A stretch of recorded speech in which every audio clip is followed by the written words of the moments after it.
जय हिंद फ्रेंड्स, स्वागत है आपका भास्कर आईएएस के यूट्यूब चैनल। अभी हम लोग प्रीवियस ईयर क्वेश्चन को देखने की प्रक्रिया में हैं। तो आज फिर से हम इतिहास के जो पिछली परीक्षाओं में पूछे गए प्रश्न हैं उनकी चर्चा कर रहे हैं। तो आइए, हमारे पास जो पहला प्रश्न है वो प्रश्न है कि अपने शिलालेखों में अशोक सामान्यतः किस नाम से जाने जाते थे? चक्रवर्ती, प्रियदर्शी, धर्मदेव, धर्मकीर्ति या फिर उनमें से कोई नहीं एक से अधिक। तो आपने पढ़ा होगा कि अशोक जो है अपने अभिलेखों में जाने जाते थे किस नाम से? तो प्रियदर्शी के नाम से। देवा नाम प्रियदर्शी के नाम से अशोक अपने अभिलेखों में सामान्यतया जाने जाते थे। यहाँ पर यह ध्यान रखिएगा, एक अभिलेख है मस्की का और दूसरा अभिलेख है गुर्जरा का। तो इस मस्की और गुर्जरा के अभिलेख में अशोक अपने आप को अशोक कहता है और बाकी जितने भी अभिलेख हैं उन सबों में अशोक अपने आप को प्रियदर्शी या फिर देवानाम प्रियदर्शी के नाम से जाना जाता है। दूसरा सवाल हमारे पास है कि इनमें से कौन गुप्त काल में औषधि के क्षेत्र में अपने कार्य के लिए जाने जाते हैं? सुश्रुत, शूद्रक, सौमिल, शौनक, इनमें से कोई नहीं एक से अधिक। तो यहाँ जितने भी नाम दिए गए हैं इनमें से कोई भी गुप्त काल से संबंधित नहीं है। और अगर इन नामों में से हम ढूंढें ऐसा व्यक्ति जो आयुर्वेद का जानकार हो तो वह व्यक्ति है सुश्रुत, जिसका की कार्यकाल है, जिसका समय 600 BC का लगभग है।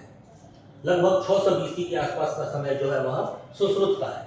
अगर गुप्त काल की बात करें तो गुप्त काल का जो व्यक्ति आयुर्वेदाचार्य था वह था धन्वंतरी।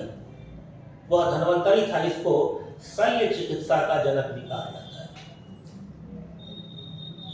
धन्वंतरी को शल्य चिकित्सा का जनक भी कहा जाता है। तो इस क्वेश्चन का जो सही जवाब होगा वह क्या हो जाएगा? तो वह हो जाएगा ऑप्शन ई, इनमें से कोई नहीं।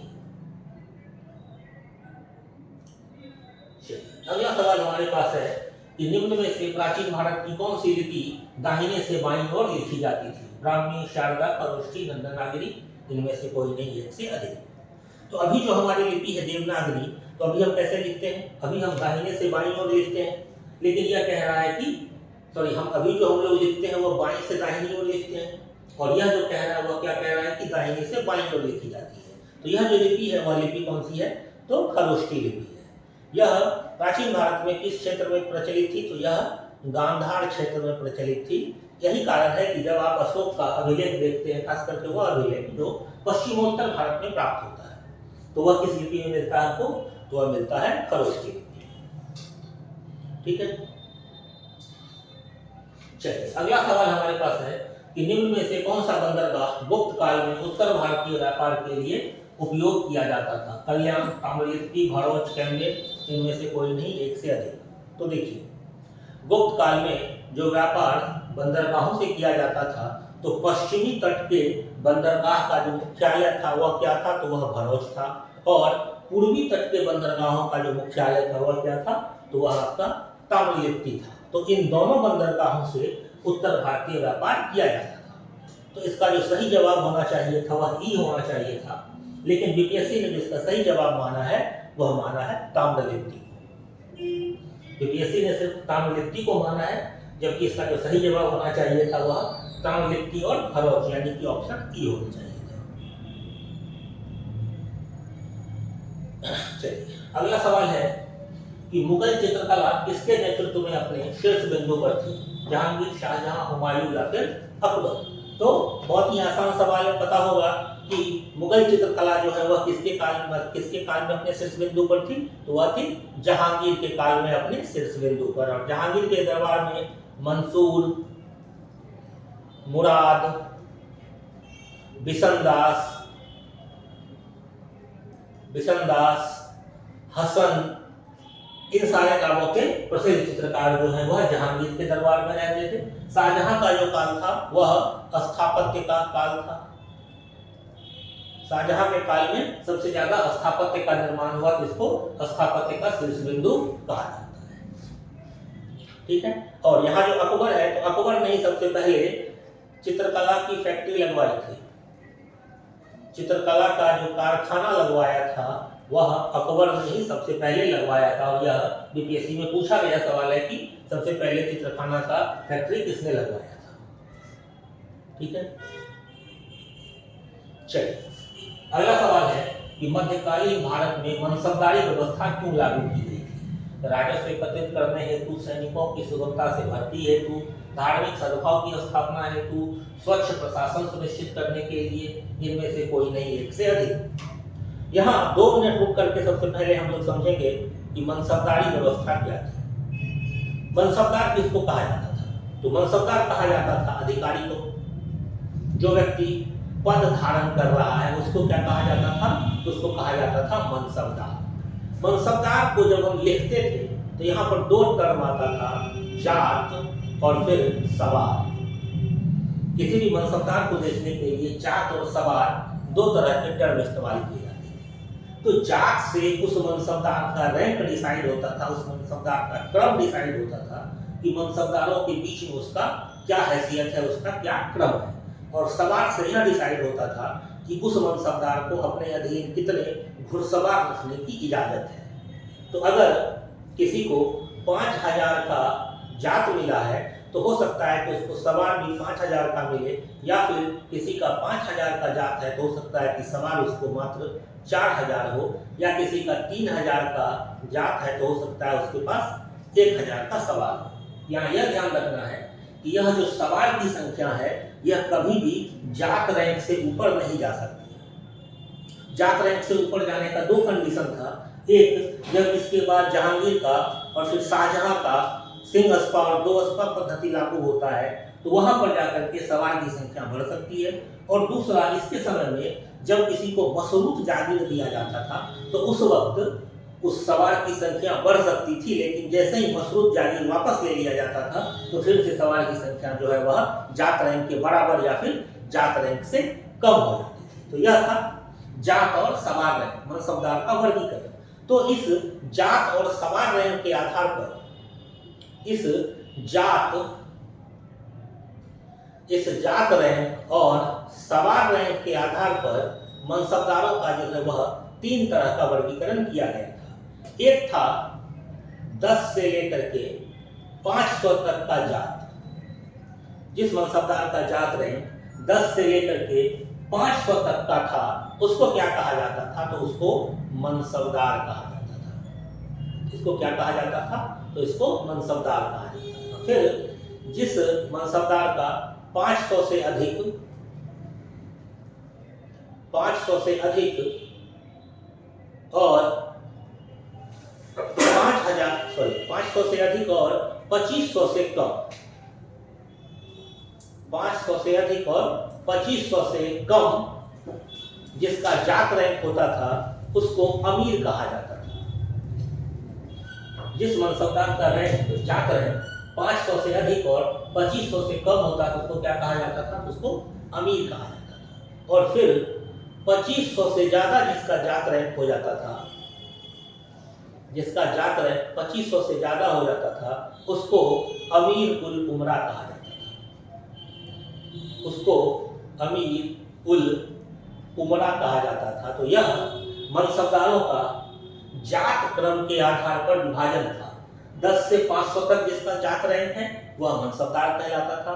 500 से अधिक और 2500 से कम जिसका जात रैंक है वह अमीर कहलाता था। और 2500 से ज्यादा जिसका जात रैंक होता था वह अमीर उल उमरा कहलाता था। ये बातें समझ में आ गई। अब देखिए, यह जो प्रणाली आधारित थी, यह जो प्रणाली जात और सवार की प्रणाली आधारित थी, तो इस प्रणाली को हम कहते थे दहबिस्ती प्रणाली। इस प्रणाली को हम कहते थे दहबिस्ती प्रणाली। दहबिस्ती प्रणाली कहने का मतलब होता है कि 10 पर 20।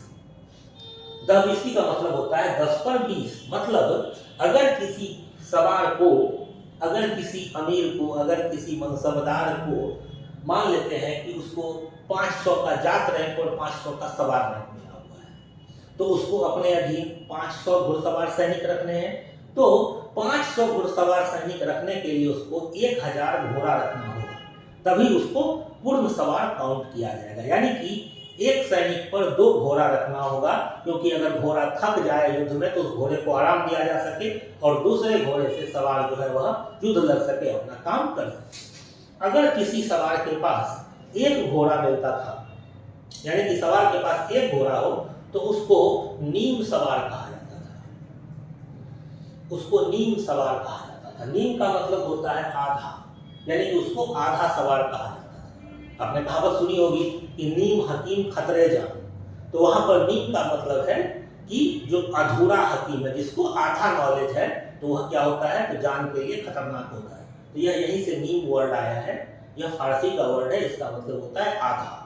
तो जिस सवार के पास एक घोड़ा होगा उसको नीम सवार माना जाएगा। अब देखिए, ये जो मनसबदार थे, तो मनसबदार आखिर क्या कर रहे थे? तो मनसबदार मुगल प्रशासन का इस्पाती ढांचा कहा जाता था, कि मुगल प्रशासन अगर चल रहा है तो किसके दम पर, तो मनसबदारों के दम पर। अब मनसबदारों को वेतन देना होता था, तो अगर किसी मनसबदार को नगद वेतन दे दिया गया तब तो वो मनसबदार कहलाया। लेकिन अगर सरकार जो है, प्रशासन जो है, वह नगद वेतन नहीं दे पा रही है, तो उसको एक हिस्से का, जमीन के भूभाग का स्वामित्व दे देती थी, जो कि ट्रांसफरेबल होता था 3-4 वर्षों के लिए, कि उस क्षेत्र से वह लगान वसूल ले और वह अपना खर्चा निकाल ले। तो यह जो उसको जमीन दिया जाता था, यही जमीन जागीर कहलाता था, और जिन मनसबदारों को जागीर दे दिया जाता था तो वह जागीरदार कहलाता था। तो मनसबदारी और जागीरदारी जो है एक ही व्यवस्था के अंग थे। जिन मनसबदारों को तनख्वाह के रूप में वेतन दे दिया जाता था, धन दे दिया जाता था, तो उनकी बात अलग है, उनको वेतन जागीर कहते थे, उनको वेतन मनसबदार कहते थे। लेकिन जिनको वेतन के बदले में कोई जागीर दे दी जाती थी, तो उनको जो है जागीरदार कहते थे। तो यही मनसबदारी और जागीरदारी। यहाँ पर 4 तरह की जागीरदारी दी जाती थी। पहला जो जागीरदारी था वह क्या कहलाता था, तो वह कहलाता था जागीर ए तनख्वाह। पहला जो था वह था जागीर ए तनख्वाह। इसमें क्या होता था कि जागीरदार मतलब मनसबदार को अपने जात और सवार रैंक के आधार पर उसके तनख्वाह का निर्धारण होता था, और ऐसा भूखंड जहां से उतना लगान आ सके वह उसको उसके तनख्वाह के बदले दे दिया जाता था। तो ऐसे जागीरदार को क्या कहते थे, तो जागीरे तनख्वाह। ऐसी जो जागीर दी जाती थी वह जागीरे तनख्वाह कहलाती थी। फिर जो दूसरा जागीर था वह था वतन जागीर। यह क्या था, तो वतन जागीर। यह राजपूतों को दिया जाता था और इस पर उनका वंशानुगत अधिकार होता था, यानी कि राजपूतों का जो अपना क्षेत्र था उसी पर उनको मुगल प्रशासन अपने प्रशासन के अधीन ला करके उनको अपना क्षेत्र उनके जागीर के रूप में उनको दे दी जाती थी, जिस पर कि उनका उत्तराधिकारी हक हुआ करता था। जबकि ये जो जागीर तनख्वाह है यह हर 3-4 साल में ट्रांसफर कर दी जाती थी एक मनसबदार से दूसरे मनसबदार को, ताकि इस क्षेत्र में कोई वह भ्रष्टाचार न कर सके। ठीक है, तो यह जो वतन जागीर है यह राजपूतों को दिया जाता था, ताकि उनका जो विश्वास है वह मुगल प्रशासन के प्रति बना रहे और मुगल प्रशासन को उससे फायदा मिलता रहे। तीसरा जो जागीर का प्रकार था वह था अलमतग्गा जागीर। अलमतग्गा जागीर, जिस तरह से वतन जागीर राजपूतों को दी जाती थी जिस पर कि उनका वंशानुगत हक हुआ करता था, तो ठीक उसी तरह से अलमतग्गा जागीर जो है यह मुसलमानों को दिया जाता था, जिस पर कि उनका वंशानुगत हक हुआ करता था। तो यह अलमतग्गा जागीर जो है वह मुस्लिमों के लिए था और वतन जागीर जो है वह राजपूतों के लिए था। और चौथा जो जागीर का प्रकार था वह क्या था, तो वह था मशरूत जागीर। मशरूत जागीर कहने का मतलब है कि अगर किसी मनसबदार को कोई विशेष कार्य सौंपा गया है जिससे कि उसको ज्यादा सवार रखने की आवश्यकता है, तो उस ज्यादा सवार को रखने के लिए उसके खर्च को चलाने के लिए कुछ एक्स्ट्रा भूखंड दे दिया जाता था, ताकि उसका वह एक्स्ट्रा सवार का खर्च निकल सके। और जैसे ही वह काम संपन्न हो जाता था तो उस जागीर को फिर से उस मनसबदार से वापस ले लिया जाता था। तो वही क्या कहलाता था, तो वही कहलाता था मशरूत जागीर। तो यह कोई 4 तरह के जागीर दिए जाते थे मुगल काल में। ठीक है, तो आप मनसबदार और जागीरदार समझ लिए। तो अब इस सवाल का जवाब क्या होगा कि भारत में मनसबदारी व्यवस्था लागू क्यों की गई थी? तो हमने क्या देखा कि स्वच्छ प्रशासन सुनिश्चित करने के लिए मनसबदारी व्यवस्था लागू की गई थी। ठीक है, इसका जो सही जवाब है वह क्या हो जाएगा, वह हो जाएगा ऑप्शन नंबर डी। चलिए अगला सवाल है कि अष्टप्रधान का गठन किसने किया था? चंद्रगुप्त, अशोक, हर्षवर्धन, शिवाजी। हमने जो पिछले क्लास में डिस्कस किया था क्वेश्चंस को, तो वहां पर भी यह अष्टप्रधान टर्म आया था और हमने देखा था कि अष्टप्रधान का गठन किसने किया था, तो शिवाजी ने किया था।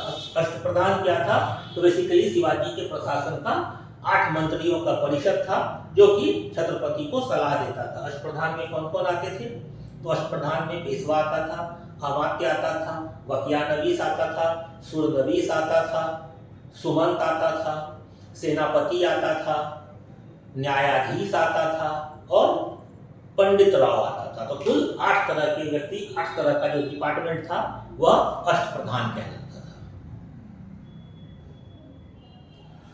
चलिए अगला सवाल है कि दिल्ली के किस सुल्तान ने सबसे ज्यादा नहरों का निर्माण किया था? फिरोज शाह तुगलक, इल्तुतमिश, बलबन, सिकंदर लोदी, इनमें से कोई नहीं। बहुत ही आसान सवाल है कि किस सुल्तान ने किया था, तो वह किया था फिरोज शाह तुगलक ने। फिरोज शाह तुगलक ने सबसे ज्यादा नहरों का निर्माण करवाया। फिरोज शाह तुगलक ने खैराती अस्पताल खुलवाया। फिरोज शाह तुगलक ने बेरोजगारों को रोजगार देने की व्यवस्था की। फिरोज शाह तुगलक ने बहुत तरह के कर को समाप्त करके 4 तरह का कर लगा दिया। तो ये सारे काम किसने किए थे, तो ये सारे काम फिरोज शाह तुगलक ने किए थे। चलिए अगला सवाल है कि बंगाल की खाड़ी में समुद्री डकैती हेतु हुगली का उपयोग कौन करता था? डच, फ्रांसीसी, पुर्तगाली, अंग्रेज, इनमें से कोई नहीं। बहुत ही आसान सवाल है। आपने देखा है कि जो समुद्री डकैती करने का काम करते थे तो वह कौन करते थे, तो वह करते थे पुर्तगाली। तो इसका जो सही जवाब है वह क्या हो जाएगा, वह हो जाएगा ऑप्शन नंबर सी, पुर्तगाली। ठीक है, चलिए अगला सवाल है कि व्यक्तिगत सत्याग्रह आंदोलन के प्रथम सत्याग्रही कौन थे? सरोजिनी नायडू, सी राजगोपालाचारी, विनोबा भावे, सुभाष चंद्र बोस, इनमें से कोई नहीं, एक से अधिक। तो व्यक्तिगत सत्याग्रह 1940 में महात्मा गांधी के द्वारा प्रारंभ किया गया था। और क्यों प्रारंभ किया गया था, तो बिना भारतीयों की सहमति के भारत को द्वितीय विश्व युद्ध में ढकेल देने के खिलाफ महात्मा गांधी ने सत्याग्रह शुरू किया था, व्यक्तिगत सत्याग्रह उसी के खिलाफ। तो यहाँ पर जो पहले सत्याग्रही बनते हैं वह कौन बनते हैं, तो वह बनते हैं विनोबा भावे। जो दूसरे सत्याग्रही होते हैं वह कौन होते हैं, तो वह जवाहरलाल नेहरू होते हैं। और जो तीसरे सत्याग्रही होते हैं वह कौन होते हैं, तो वह ब्रह्मदत्त होते हैं। और यह सवाल पिछले यूपीएससी एग्जाम में पूछा हुआ है। ठीक है, तो इसका जो सही जवाब है वह क्या हो जाएगा, वह हो जाएगा विनोबा भावे।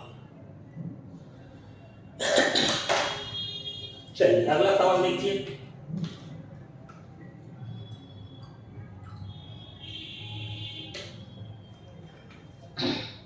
अगला सवाल कहता है कि लंदन में इंडिया हाउस के संस्थापक कौन थे?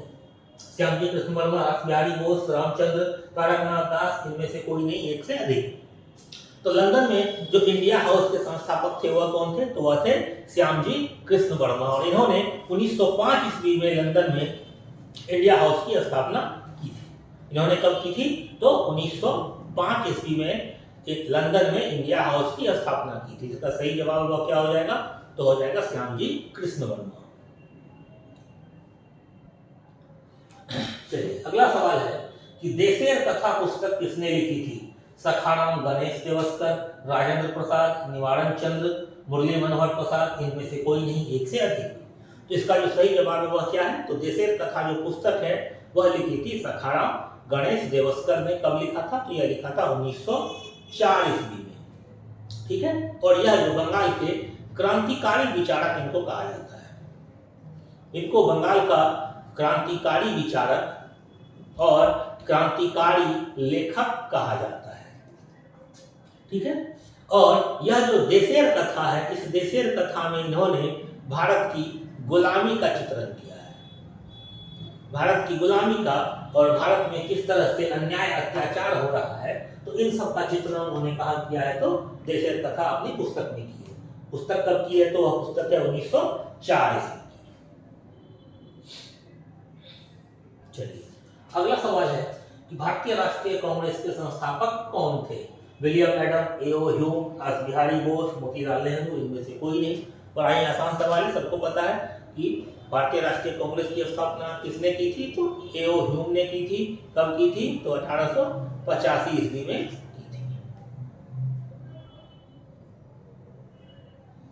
अगला सवाल, स्वराज मेरा जन्मसिद्ध अधिकार है और मैं इसे लेकर ही रहूंगा, किसने कहा था? विपिन चंद्र पाल, अरविंद घोष, बाल गंगाधर तिलक, सुभाष चंद्र बोस, इनमें से कोई नहीं, एक से अधिक। तो बहुत ही आसान सवाल है। यह जो कथन है, यह कथन किसका है? तो यह कथन किसका है? यह है बाल गंगाधर तिलक का, यानी कि ऑप्शन सी जो है इसका सही जवाब हो जाएगा। और सुभाष चंद्र बोस ने क्या कहा था? तो सुभाष चंद्र बोस ने कहा था, तुम मुझे खून दो, मैं तुम्हें आजादी दूंगा। और स्वराज मेरा जन्मसिद्ध अधिकार है, इसे मैं लेकर ही रहूंगा, किसने कहा था? तो यह बात कही थी तिलक महाराज ने। तिलक महाराज ने अंग्रेजी में एक पेपर छापा था, अंग्रेजी भाषा में इनका पत्र आता था, उसका नाम था मराठा। अंग्रेजी भाषा में जो उसका पत्र था उसका नाम था मराठा, और मराठी भाषा में जो इनका पत्र आता था उसका नाम था केसरी। ध्यान रखेंगे, कंफ्यूज नहीं होंगे। अंग्रेजी भाषा के पत्र का नाम क्या था? तो मराठा था, और मराठी भाषा के पत्र का जो नाम था वह क्या था? तो वह था केसरी। उसके बाद तिलक महाराज ने 1893 ईस्वी में गणेश उत्सव मनाना शुरू किया महाराष्ट्र में, गणेश उत्सव। और 1895 ईस्वी में इन्होंने क्या किया था? तो शिवाजी उत्सव मनाना प्रारंभ किया था। इन्होंने शिवाजी उत्सव मनाना प्रारंभ किया था, ठीक है। और उसके बाद 1916 ईस्वी में जो पहला होम रूल लीग बना था भारत में, तो वह किसका बना था? तो वह तिलक महाराज का बना था। होम रूल लीग की शुरुआत किसने की थी? तो एनी बेसेंट ने की थी, लेकिन भारत में जो पहला होम रूल लीग बना था वह तिलक महाराज का बना था 1916 ईस्वी में। इन्होंने अंग्रेजी में मराठा छापा, मराठी में केसरी छापा। 1893 ईस्वी में गणेश उत्सव महाराष्ट्र में शुरू किया, और 1895 में शिवाजी उत्सव मनाना शुरू किया। इसने तो तिलक महाराज ने, बाल गंगाधर तिलक ने। चलिए अगला सवाल है कि रविन्द्रनाथ टैगोर ने अपनी नाइटहुड की उपाधि किस कारण त्याग दी थी? कौन सी उपाधि? तो नाइटहुड की उपाधि। सबको पता होगा कि 13 अप्रैल 1919 को जो जलियांवाला बाग हत्याकांड हुआ था, तो उसी हत्याकांड के विरोध में रविन्द्रनाथ टैगोर ने क्या किया था? तो अपना नाइटहुड का उपाधि वापस कर दिया था। तो इसका सही जवाब क्या हो जाएगा? तो सही जवाब हो जाएगा जलियांवाला हत्याकांड। और यह कब हुआ था? तो यह हुआ था 13 अप्रैल 1919 ईस्वी को। चलिए अगला सवाल है कि भारत सेवक समाज की स्थापना किसने की थी? लाला लाजपत राय, विपिन चंद्र पाल, गोपाल कृष्ण गोखले, भगत सिंह, या फिर इनमें से कोई नहीं? आसान सवाल है, बचपन से ही पढ़ते आ रहे हैं कि भारत सेवक समाज की जो स्थापना वह किसने की थी? तो वह की थी गोपाल कृष्ण गोखले ने। और गोपाल कृष्ण गोखले किसके राजनीतिक गुरु थे? तो यह महात्मा गांधी के राजनीतिक गुरु माने जाते हैं। महात्मा गांधी इनको अपना राजनीतिक गुरु मानते थे। किनको? तो गोपाल कृष्ण गोखले।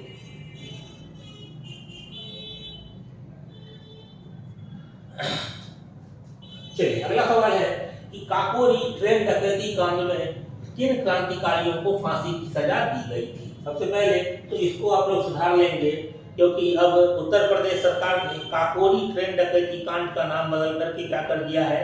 तो इसका नाम कर दिया है Kakori train action. Kakori train डकैती कांड को क्या कहा जाता है? अब काकोरी ट्रेन एक्शन। तो कह रहा है कि किन क्रांतिकारियों को फांसी की सजा दी गई थी? तो यह जो काकोरी कांड हुआ था यह कब हुआ था? तो यह हुआ था 9 अगस्त 1925 ईस्वी को। यह हुआ था 9 अगस्त 1925 ईस्वी को।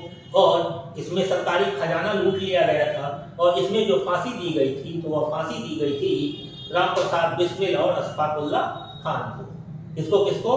तो राम प्रसाद बिस्मिल और अशफाकुल्ला को इसमें फांसी दे दी गई थी। तो जो सही जवाब हमारा क्या है? तो ऑप्शन नंबर ए। ठीक है, चलिए अगला सवाल है कि इंडिया फॉर इंडियंस किताब किसने लिखी थी? C R. Das, M G. Ranade, V D. Savarkar, S N. Banerjee, कोई नहीं, एक से अधिक। तो देखिए इंडिया फॉर इंडियंस जो किताब है किसने लिखा था? तो यह लिखा था सी.आर. दास। यानी कि हमारा जो ऑप्शन नंबर ए है वह हमारा सही जवाब है। ठीक है, अगला सवाल है कि सत्यशोधक समाज की स्थापना किसने की थी? Dayanand Saraswati, Jyotiba Phule, Gandhi ji, doctor B R. अम्बेडकर, इनमें से कोई नहीं, एक से अधिक। तो यह जो सत्यशोधक समाज है इसकी स्थापना किसने की थी? इसकी स्थापना की थी ज्योतिबा फूले ने। दयानंद सरस्वती ने किस संघ की स्थापना की थी? उन्होंने की थी आर्य समाज की स्थापना। दयानंद सरस्वती ने आर्य समाज की स्थापना की थी और सत्यशोधक समाज जो है वह किसके द्वारा स्थापित किया गया था? वह किया गया था ज्योतिबा फूले के द्वारा। चलिए अगला सवाल है कि भारतीय राष्ट्रीय कांग्रेस की प्रथम महिला अध्यक्ष कौन थी? कस्तूरबा गांधी, श्रीमती एनी बेसेंट, सरोजिनी नायडू, भक्ति लक्ष्मी देसाई, इनमें से कोई नहीं, एक से अधिक। तो हमने पिछले बार भी देखा था इस क्वेश्चन को कि यहाँ कह रहा है कि भारतीय राष्ट्रीय कांग्रेस की प्रथम महिला अध्यक्ष, यहाँ पर भारतीय महिला अध्यक्ष नहीं पूछा है, पूछा है तो प्रथम महिला अध्यक्ष। तो इसका जो सही जवाब हो जाएगा वह हो जाएगा एनी बेसेंट। जो पहली महिला अध्यक्ष थी वह एनी बेसेंट थी। 1917 के अधिवेशन में जो कहाँ हुआ था? तो यह हुआ था कलकत्ता में। अगर यहाँ पूछता कि प्रथम भारतीय महिला अध्यक्ष कौन थी तो वह हो जाती सरोजिनी नायडू, जो कि 1925 में इन्होंने अध्यक्षता की थी। और कहाँ की थी? तो यह की थी कानपुर में। 2 महिला अध्यक्ष हो गया। जो तीसरी महिला अध्यक्ष थी जिन्होंने अध्यक्षता की थी 1933 ईस्वी में, कहां पर? तो कलकत्ता में। और यह कौन थी? तो इनका नाम था नलिनी सेन गुप्ता।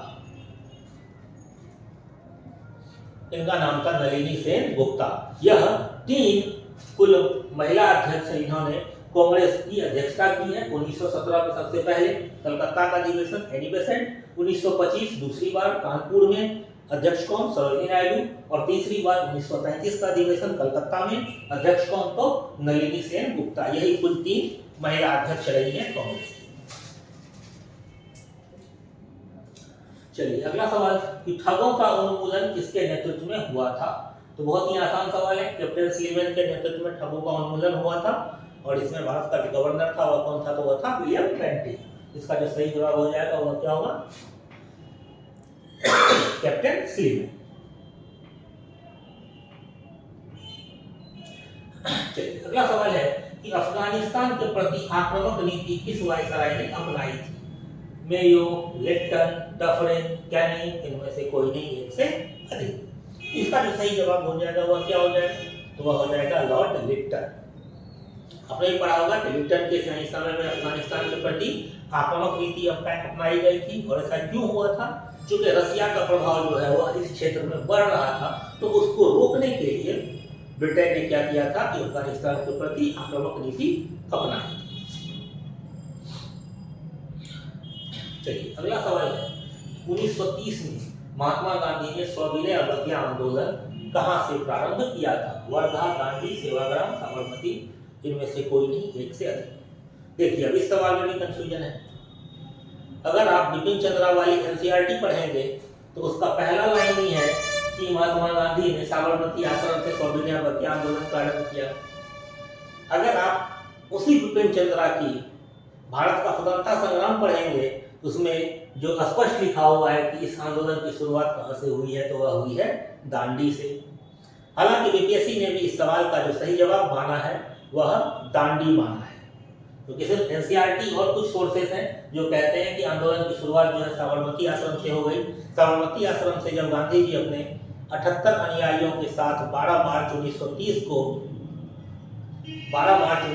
को दांडी यात्रा पर जाते हैं और 5 अप्रैल को वहां पहुंचते हैं और 6 अप्रैल को नमक बनाकर इस कानून को तोड़ देते हैं 1930 ईस्वी में, तो यहाँ से यह आंदोलन प्रारंभ होता है, ऐसा विभिन्न स्रोत मानते हैं। लेकिन एनसीईआरटी की बात करें तो एनसीईआरटी कहता है कि यह आंदोलन साबरमती से शुरू हुआ है और 12 मार्च 1930 को यह आंदोलन प्रारंभ हो चुका था।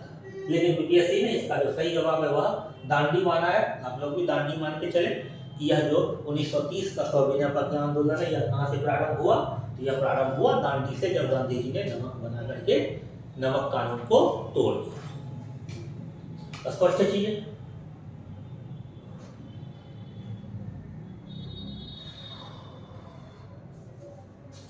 अगला सवाल है कि साराबंदी आंदोलन 1922 में किसके नेतृत्व में प्रारंभ हुआ था? चित्तरंजन दास, सरदार वल्लभ भाई पटेल, राजेंद्र प्रसाद, लाजपत राय, इनमें से कोई नहीं, एक से अधिक। तो यह जो साराबंदी आंदोलन है, यह आंदोलन किसानों के लिए हुआ था। यह आंदोलन किसके लिए हुआ था? तो किसानों के लिए हुआ था। और इसमें किसानों से यह आग्रह किया गया था कि आप सभी प्रकार के करों को देना बंद कर दें। जितने भी तरह के आप कर दे रहे हैं उन सभी करों को देना बंद कर दें। इसलिए इसका नाम था साराबंदी, यानी कि सारा कर बंद। और इस आंदोलन का जो नेतृत्व हुआ किसने किया था? तो यह किया था सरदार वल्लभ भाई पटेल। ठीक है, चलिए अगला सवाल है कि भारत विभाजन के समय भारतीय राष्ट्रीय कांग्रेस के अध्यक्ष कौन थे? या फिर मान लीजिए सवाल को पूछ देता कि भारत की आजादी के समय भारतीय राष्ट्रीय कांग्रेस के अध्यक्ष कौन थे। दोनों एक ही सवाल है, क्योंकि भारत जो आजाद हुआ, भारत का विभाजन हुआ है वो सेम टाइम पर हुआ है।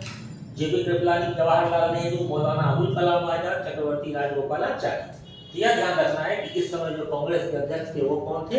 तो वो थे जेबी कृपलानी। कौन थे? तो जेबी कृपलानी। अब यहाँ पर जवाहरलाल नेहरू में एक चीज याद रखिएगा कि 1937 का जो अधिवेशन होता है कांग्रेस का, यह होता है फैजपुर में।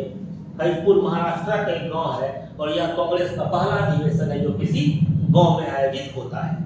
मौलाना अबुल कलाम आजाद के बारे में याद रखिएगा कि इन्होंने सबसे कम उम्र में कांग्रेस की अध्यक्षता की है स्पेशल सेशन में। और उसके बाद यह भी याद रखिएगा कि कांग्रेस में सबसे लंबे समय तक अध्यक्ष रहने का जो रिकॉर्ड है वह किसके पास है? तो वह मौलाना अबुल कलाम आजाद के पास था। उसके बाद ये ध्यान रखिएगा कि भारत जब आजाद हो गया तो जब सरकार बनी तो उस सरकार में जो पहले शिक्षा मंत्री थे भारत के वो कौन थे? तो वो थे मौलाना आजाद। पहले शिक्षा मंत्री कौन थे? तो मौलाना आजाद। और चक्रवर्ती राजगोपालाचारी के विषय में याद रखना है कि स्वतंत्र भारत के पहले और आखिरी जो भारतीय गवर्नर थे वह कौन थे? तो चक्रवर्ती राजगोपालाचारी थे। इस क्वेश्चन से संबंधित सारा फैक्ट हो गया। चलिए आगे बढ़ते हैं। अगला सवाल है कि वह प्रथा जिसके तहत किसान स्वयं भूमि का मालिक होता है और सरकार को भू राजस्व के भुगतान के लिए जिम्मेदार माना जाता है। ये सवाल भी देखिए रिपीटेड है। पिछले क्लास में हमने इस सवाल को डिस्कस किया था कि वह कौन सी प्रथा है? तो रैयतवाड़ी प्रथा है। रैयतवाड़ी का मतलब ही होता है, रैयत का मतलब होता है किसान, जिसके पास जमीन का मालिकाना हक होता है। तो इस प्रथा में क्या होता था कि किसान स्वयं जमीन का मालिक होता था और कर देने के लिए भी वह स्वयं उत्तरदायी होता था। इस वक्त 3 तरह की प्रथा विद्यमान थी, जमींदारी, रैयतवाड़ी और महालवाड़ी। तो जमींदारी प्रथा में जमींदार उत्तरदायी होता था। महालवाड़ी प्रथा में पूरा महाल उत्तरदायी होता था। महाल गांव को कहते हैं, ठीक है। और रैयतवाड़ी प्रथा में जो है वह कौन उत्तरदायी होता था? वह उत्तरदायी होता था रैयत, यानी कि किसान स्वयं। स्पष्ट है चीजें? चलिए अगला सवाल हम लोग देखें। अगला सवाल हमारे पास है कि निम्न कथनों में से कौन से कथन सही है? पहला, हड़प्पा का उत्खनन 1921 में किया गया। दूसरा, वर्तमान में हड़प्पा पाकिस्तान में है। तीसरा, हड़प्पा व्यास नदी के किनारे था। चौथा, हड़प्पा के उत्खननकर्ता आर.डी. बनर्जी थे। पांचवा, छत्रवाला ताम्रत हड़प्पा से मिला है। अब इसमें कौन कौन सा सही है? तो आपको पता होगा कि हड़प्पा का जो उत्खनन है वो 1921 में किया गया, बिल्कुल सही बात है। वर्तमान में जो हड़प्पा है वो पाकिस्तान में है, ये भी बिल्कुल सही है। हड़प्पा व्यास नदी के किनारे है, गलत है। हड़प्पा किस नदी के किनारे है? तो यह रावी नदी के किनारे है। हड़प्पा के उत्खननकर्ता राखल दास बनर्जी थे, बिल्कुल गलत बात है। हड़प्पा के उत्खननकर्ता कौन थे? तो वह थे दयाराम साहनी। हड़प्पा के उत्खननकर्ता कौन थे? तो दयाराम साहनी थे। और रथ वाला तो कोई कॉन्सेप्ट हड़प्पा में मिला ही नहीं। तो कुल मिलाकर के हमारा कितना ऑप्शन सही है? ऑप्शन नंबर 1 और ऑप्शन नंबर 2। तो हमारा जो सही जवाब हो जाएगा वो क्या हो जाएगा? हमारा ऑप्शन ए, यानी कि 1 और 2 सही है और बाकी सभी गलत है। ठीक है, चलिए अगला सवाल है कि निम्न में से कौन सी नदी सप्त सैंधव प्रदेश में समाविष्ट नहीं है? कौन से प्रदेश में? तो सप्त सैंधव प्रदेश में समाविष्ट नहीं है। सप्त सैंधव कहने का मतलब 7 नदी। और यह ध्यान रखिएगा कि इस 7 नदी में एक तो सिंधु है, 5 उसकी सहायक नदी है और एक बिल्कुल ही अलग नदी है। उनको मिलाकर के इस क्षेत्र को सप्त सैंधव क्षेत्र कहा जाता है। ऑप्शन है झेलम, चिनाब, रावी, साबरमती, इनमें से कोई नहीं। तो हमारा जो सही जवाब हो जाएगा वह क्या होगा, तो वह साबरमती होगा। साबरमती जो है वह सप्त सैंधव क्षेत्र में नहीं आता है। तो सप्त सैंधव क्षेत्र में कौन कौन सी नदी आती है, तो सिंधु, चिनाब, झेलम, रावी, सतलज, ब्यास, ये 6 नदी हो गई।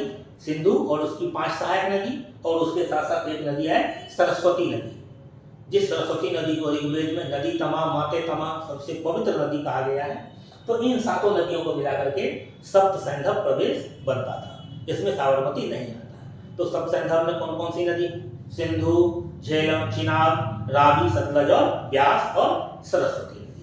ठीक है, याद रख लेना है कि सप्त सैंधव में कौन कौन सी नदी आती है। चलिए अगला सवाल हमारे पास है कि चंद्रगुप्त मौर्य ने सेल्यूकस को बख्शिश के रूप में क्या दिया था। यहाँ बख्शिश गलत शब्द इस्तेमाल किया किसी के द्वारा, क्या होना चाहिए था कि उपहार में क्या दिया था।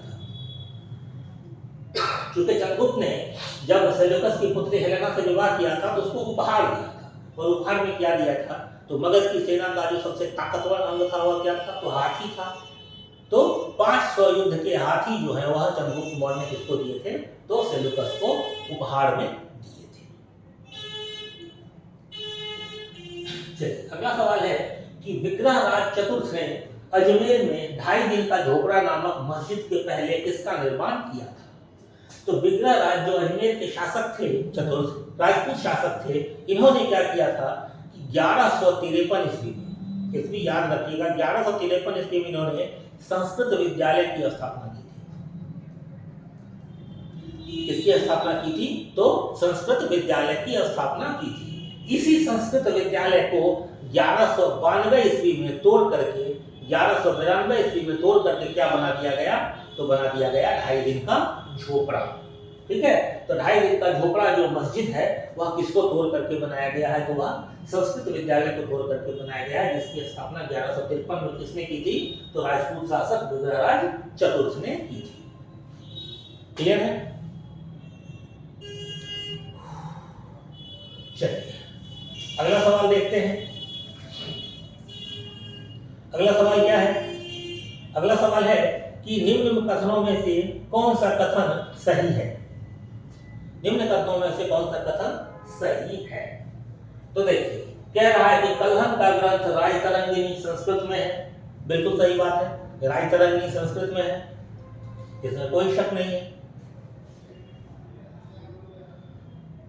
ठीक है, फिर अगला ऑप्शन है कि इब्न बतूता को दिल्ली का काजी नियुक्त किया गया था। बिल्कुल सही बात है, इसमें भी कोई दिक्कत नहीं है। फिर कह रहा है कि अब्दुल हामिद लाहौरी का बादशाहनामा शाहजहां के शासन के बारे में जानकारी देता है, शाहजहां के शासन के बारे में है, ये भी बिल्कुल सही है। अमीर खुसरो सितार का आविष्कारक था, तो सही बात है, अमीर खुसरो ने सितार का आविष्कार किया था। फिर कह रहा है कि हमीदा बानो बेगम ने हुमायूंनामा लिखी थी, तो गलत बात है। इस पुस्तक को किसने लिखा था, तो इस पुस्तक को लिखा था किसने, तो लिखा था गुलबदन बेगम ने। गुलबदन बेगम ने हुमायूंनामा लिखा था, न कि हमीदा बानो बेगम ने। तो हमारे पास जो सही जवाब है वो क्या है, तो पहला, दूसरा, तीसरा और चौथा, यानी कि हमारा जो सही उत्तर हो जाएगा वो क्या हो जाएगा, तो ऑप्शन नंबर डी, पहला, दूसरा, तीसरा और चौथा। ठीक है, चलिए अगला सवाल, गौतम बुद्ध ने अपना प्रथम उपदेश कहाँ दिया था। पाटलिपुत्र, सारनाथ, गया, वैशाली, इनमें से कोई नहीं, एक से अधिक। तो गौतम बुद्ध ने जो अपना पहला उपदेश दिया था, अपना पहला उपदेश दिया था वह कहाँ दिया था, तो वह दिया था सारनाथ में। सारनाथ में कहाँ दिया था, तो ऋषिपत्तन में। ऋषिपत्तन में अपना पहला उपदेश दिया था। और गौतम बुद्ध के पहले उपदेश को किस नाम से जानते हैं, तो पहले उपदेश को हम जानते हैं धर्म चक्र प्रवर्तन के नाम से, हम इसके पहले उपदेश को जानते हैं। फिर गौतम बुद्ध जब गृह त्याग करते हैं तो उस घटना को महाभिनिष्क्रमण कहते हैं। गौतम बुद्ध को जब ज्ञान की प्राप्ति होती है तो उस घटना को हम निर्वाण या फिर संबोधि के नाम से जानते हैं। और फिर जब गौतम बुद्ध की मृत्यु होती है उस घटना को हम महापरिनिर्वाण के नाम से जानते हैं। आपने इन सारे टर्म को बिहार स्पेशल में देखा होगा, जब राकेश सर आप लोगों को समझा रहे थे वहाँ उन्होंने अच्छे से बता दिया था। आप लोग उस वीडियो को देख लीजिएगा, ये चीजें और स्पष्ट हो जाएंगी। ठीक है, अगला सवाल है कि किसने भारत में चिश्ती संप्रदाय की स्थापना की थी? बाबा फरीद ने, शेख बहाउद्दीन जकारिया ने, मोइनुद्दीन चिश्ती ने, ख्वाजा काकी बिरला ने, या फिर इनमें से कोई नहीं? तो आसान सवाल है, आप लोगों ने पढ़ रखा होगा कि चिश्ती संप्रदाय की जो स्थापना है वह किसके द्वारा की जाती है भारत में? तो वह की जाती है मोइनुद्दीन चिश्ती के द्वारा। ठीक है, अगला सवाल देखिए, शिवाजी के शासन तंत्र में विदेश मंत्री के नाम से कौन जाना जाता था? सचिव, मंत्री, अमात्य, सुमंत, इनमें से कोई नहीं, एक से अधिक। तो बताया हुआ क्वेश्चन है कि विदेश मंत्री जो है वह किस नाम से जाना जाता था? तो वह सुमंत के नाम से जाना जाता था। इसका एक और नाम था, वह नाम क्या था? तो दबीर। जो विदेश मंत्री है वह एक और नाम से जाना जाता था और वह नाम था दबीर या फिर सुमंत। यह विदेश मंत्री का नाम था। अष्टप्रधान में इसकी चर्चा हो चुकी है, आपने देखा होगा। अगला सवाल है कि किसकी सहायता से हैदर अली ने 1755 ईस्वी में डिंडीगुल में एक आधुनिक शस्त्रागार की स्थापना की थी? क्योंकि 1755 ईस्वी में हैदर अली जो है वह डिंडीगुल का फौजदार नियुक्त होता है, तो फौजदार बनने के बाद उसने एक शस्त्रागार की स्थापना की। और शस्त्रागार की स्थापना किसके सहायता से की थी? तो वह की थी फ्रांसीसियों की सहायता से, फ्रेंच विशेषज्ञ की सहायता से, क्योंकि ब्रिटिशर्स तो इसका साथ दे नहीं रहे थे। स्पेनिश का कोई अस्तित्व नहीं था और डच भारत में बचे नहीं थे। भारत में अभी तक 1755 ईस्वी के आसपास दो ही शक्ति बची थी, फ्रांसीसी और इंग्लैंड, तो उन्होंने फ्रांसीसी से सहायता ली थी। चलिए, अगला सवाल हमारे पास है कि पुर्तगालियों की प्रथम फैक्ट्री भारत में कहाँ स्थापित की गई थी? सूरत, गोवा, कालीकट, चंदननगर, इनमें से कोई नहीं, एक से अधिक। तो आपने देखा कि पुर्तगालियों का जब पहला जहाज आता है तो वह कहाँ आता है? तो वह कालीकट बंदरगाह पर ही आता है। तो पुर्तगालियों की जो पहली फैक्ट्री भारत में स्थापित की गई है तो वह कहाँ स्थापित की गई है? तो वह स्थापित की गई है कालीकट में। यानी कि हमारा जो ऑप्शन सी है वह बिल्कुल सही जवाब है। ठीक है, लेकिन जब पुर्तगाली अपना व्यवस्थित कोठी बनाना शुरू करते हैं तो व्यवस्थित कोठी उनका बनने का जो स्थान समय होता है वो 1503 ईस्वी होता है, और जो जगह होता है वो कहाँ होता है? तो कोचीन। कोचीन में इन्होंने अपना पहला व्यवस्थित फैक्ट्री बनाया था। और कब बनाया था? तो 1503 ईस्वी में। ऐसे उनकी जो पहली फैक्ट्री भारत में स्थापित हुई वह कहाँ हुई? तो वह स्थापित हुई कालीकट बंदरगाह। चलिए, अगला सवाल हमारे पास है कि मद्रास में रैयतवाड़ी पद्धति को किसने प्रारंभ किया था? ये बहुत बार रिपीटेड सवाल हो गया, तो इसका जो सही जवाब है वह सही जवाब क्या हो जाएगा? तो option number B, Thomas Munro. अब इस सवाल पर ज्यादा समय देने का कोई मतलब नहीं है। अगला सवाल है कि किसने कहा था कि 1857 की घटना का प्रारंभ धर्म के संघर्ष के रूप में हुआ था और उस घटना का अंत स्वतंत्रता संग्राम के रूप में हुआ? तो यह जो कथन है, यह कथन किसका है? यह कथन डॉक्टर एसएन सेन का है। एसएन सेन ने ही यह बात कही थी कि प्रारंभ जो इस संघर्ष का है वह धार्मिक संघर्ष के रूप में हुआ, लेकिन बाद में यह क्या होगा? तो स्वतंत्रता संग्राम के रूप में परिवर्तित हो गया। विनायक दामोदर सावरकर ने इसको क्या कहा है? तो भारत का पहला स्वतंत्रता संग्राम कहा है। मजूमदार साहब ने इसको ना तो पहला कहा है ना स्वतंत्रता संग्राम कहा है। ठीक है, इसका जो सही जवाब वह क्या हो जाएगा? तो वह ऑप्शन ए हो जाएगा। चलिए, अगला सवाल है कि किस वर्ष में एक भारतीय महिला भारतीय राष्ट्रीय कांग्रेस की अध्यक्षा बनी? यह ध्यान रखिएगा कि सब कह रहा है कि भारतीय महिला, यह महिला नहीं पूछ रहा है। और आपका पहला ऑप्शन में ही 1917 है। आप महिला देखेंगे 1917 ऑप्शन लगा देंगे, क्योंकि यानी बेसन यही बनी थी, लेकिन वह भारतीय नहीं थी। ध्यान रखना है कि भारतीय महिला पूछ रहा है। तो भारतीय महिला कब बनी थी? तो 1925 ईस्वी में बनी थी। इसका जो सही जवाब हो जाएगा वह क्या हो जाएगा? ऑप्शन नंबर ई, इनमें से कोई नहीं। क्यों? क्योंकि 1917 में कौन बनी? तो एनी बेसेंट बनी। एनी बेसेंट 1925 में कौन बनी? सरोजिनी नायडू। और 1933 में कौन बनी? तो नलिनी सेन गुप्ता। ये तीन महिला बनी है। और यहाँ आपका सवाल है कि भारतीय महिला पूछ रहा है, तो उसका जो सही जवाब हुआ क्या होगा? 1925। तो ऑप्शन में है ही नहीं, क्या हो जाएगा हमारा आंसर? इनमें से कोई। ठीक है, चलिए अगला सवाल देखते हैं। अगला सवाल कहता है कि निम्न कथनों में से कौन कौन से कथन सही है। पहला कथन क्या है हमारे पास कि लाइक अली निजाम के एग्जीक्यूटिव काउंसिल के प्रेसिडेंट थे। हैदराबाद के खिलाफ ऑपरेशन पोलो 48 घंटे तक चला था। हैदराबाद के खिलाफ ऑपरेशन पोलो 5 दिन चला था। कश्मीर राज्य ने इंस्ट्रूमेंट ऑफ टैक्सेशन 15 अगस्त 1947 की हस्ताक्षर किए थे। नहीं, 1949 तक तो नहीं किए थे। ये भी गलत है। फिर कह रहा है कि शाहनवाज भुट्टो जूनागढ़ स्टेट के आखिरी दीवान थे। ये बिल्कुल सही है। के.एम. मुंशी को भारत सरकार हैदराबाद में अपने एजेंट के रूप में नियुक्त किया था। तो ये कथन भी सही है, ये कथन भी हमारा सही है। तो हमारे पास कुल सही कथन कितने हैं? तो 3 कथन सही हैं, पहला, चौथा और पांचवा। तो जो हमारा सही जवाब हो जाएगा वह क्या हो जाएगा? वह हमारा सही जवाब हो जाएगा ऑप्शन नंबर ए, पहला, चौथा और पांचवा जो है वह सही जवाब है। ठीक है, चलिए अगला सवाल कह रहा है कि हिंदू पेट्रियार्क के संपादक कौन थे। हिंदू पेट्रियार्क जो है साप्ताहिक पत्रिका थी और इसके संपादक कौन थे? आसान सवाल, इसके संपादक कौन थे? तो हरिश्चंद्र मुखर्जी थे। आप लोगों ने बहुत बार पढ़ा होगा कि हिंदू पेट्रियार्क के संस्थापक कौन थे, संपादक कौन थे? तो वह हरिश्चंद्र मुखर्जी थे। ठीक है, अगला सवाल है कि इंडियन एसोसिएशन का नेतृत्व किसने किया था? सुरेंद्रनाथ बनर्जी, आनंद मोहन बोस, द्वारकानाथ गांगुली, आर.सी. दत्त, इनमें से कोई नहीं, एक से अधिक। तो आपने पढ़ा होगा कि सुरेंद्रनाथ बनर्जी और आनंद मोहन बोस इन दोनों ने मिलकर के इंडियन एसोसिएशन को नेतृत्व प्रदान किया था। इसका जो सही जवाब हो जाएगा वह क्या हो जाएगा? ऑप्शन नंबर ई, एक से अधिक, क्योंकि इसका जो सही जवाब हुआ क्या होगा? सुरेंद्रनाथ बनर्जी और आनंद मोहन बोस। ठीक है, चलिए अगला सवाल है कि साम्राज्य के अंतर्गत स्वशासन नामक उद्देश्य को मुस्लिम लीग ने कब स्वीकार किया था? स्वशासन कहने का मतलब सेल्फ गवर्नेंस, कि भारत पर भारतीयों का शासन होगा एज अ डोमिनियन। तो ये कह रहा है कि मुस्लिम लीग ने इस चीज को कब स्वीकार किया? तो मुस्लिम लीग ने इस चीज को 1913 ईस्वी में स्वीकार कर दिया था। तो जो इसका सही जवाब होगा वह क्या होगा? 1913 ईस्वी।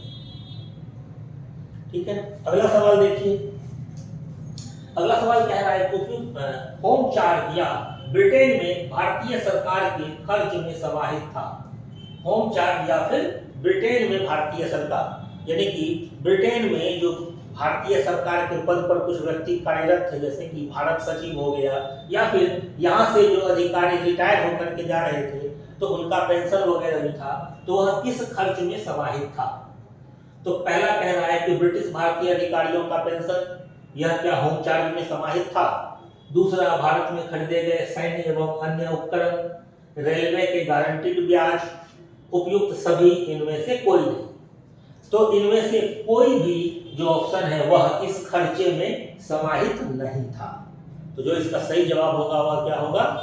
तो वह हो जाएगा इनमें से कोई नहीं। यानी कि इन सब चीजों पर ब्रिटेन की सरकार कोई खर्च नहीं करती थी। ये सारे खर्च जो है वह भारत से ही लिए जाते थे। ठीक है, यह ब्रिटेन की जो सरकार है वह इन चीजों पर कोई खर्च नहीं कर रही थी। जो ब्रिटिश अधिकारी को पेंशन देना होता था तो वह धन भी भारत से ही जाता था। ठीक है, तो इस होम चार्ज में कोई भी खर्च समाहित नहीं था।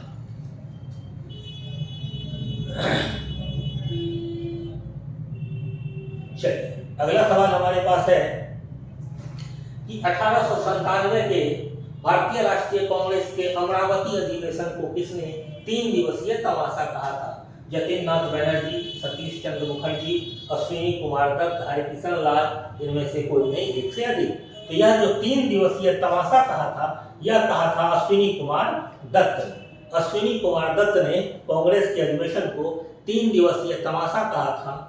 और यह ध्यान रखिएगा कि कांग्रेस के अधिवेशन को लाला लाजपत राय जो है वह वार्षिक तमाशा कहते थे। लाला लाजपत राय कांग्रेस के अधिवेशन को वार्षिक तमाशा कहते थे और अश्विनी कुमार दत्त ने क्या कहा? 3 दिवसीय तमाशा। ठीक है, चलिए अगला सवाल है कि जिम्मरमैन योजना से संबंधित व्यक्ति कौन थे? लाला हरदयाल, भूपेन्द्र दत्त, वीरेंद्र चट्टोपाध्याय, वी.डी. सावरकर, इनमें से कोई नहीं, एक से अधिक। तो जिम्मर योजना जो है इसमें बहुत सारे लोग सम्मिलित थे, जैसे कि भूपेन्द्र दत्त थे, लाला हरदयाल थे और भी बहुत सारे लोग थे। तो इसका जो सही जवाब होगा वह हो जाएगा ई, इनमें से अधिक, क्योंकि ऑप्शन में हमारे पास दो नाम है, लाला हरदयाल और भूपेन्द्र दत्त। जिम्मरमैन योजना थोड़ा समझ लीजिए कि यह क्या था। 1915 की घटना है, फर्स्ट वर्ल्ड वॉर शुरू हो गया था।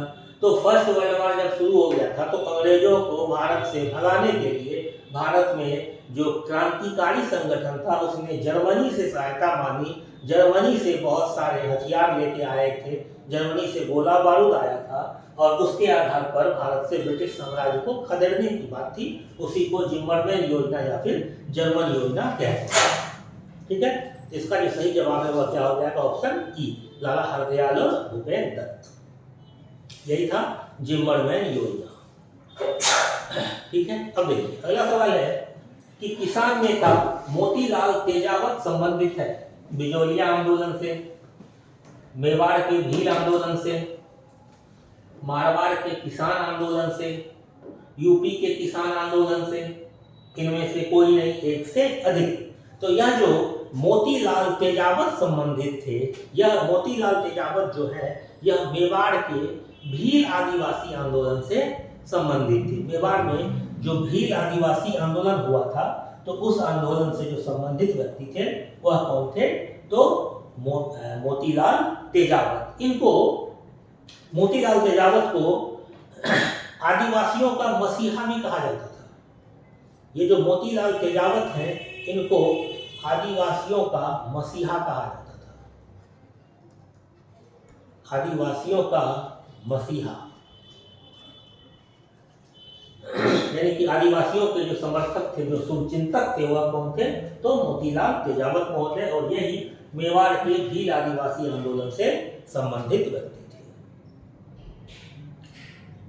चलिए अगला सवाल हमारे पास है कि साइमन कमीशन को किसकी अध्यक्षता में नियुक्त किया गया था? सर जॉन साइमन, क्लीमेंट एटली, हैरी लेवी लॉसन, एडवर्ड कोडोगन, इनमें से कोई नहीं, एक से अधिक। तो देखिए सामान्य सा नियम है कि जिसके नाम पर किसी भी कमीशन, किसी भी आयोग का नाम होता है वही व्यक्ति उस कमीशन या उस आयोग का अध्यक्ष होता है।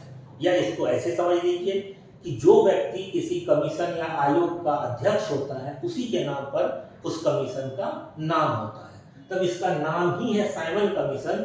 तो जाहिर सी बात है इसकी अध्यक्षता किसने की? तो इसकी अध्यक्षता किसने की थी? यह की थी सर जॉन साइमन। तो जो सही जवाब हमारा है वह क्या हो जाएगा? Option number A.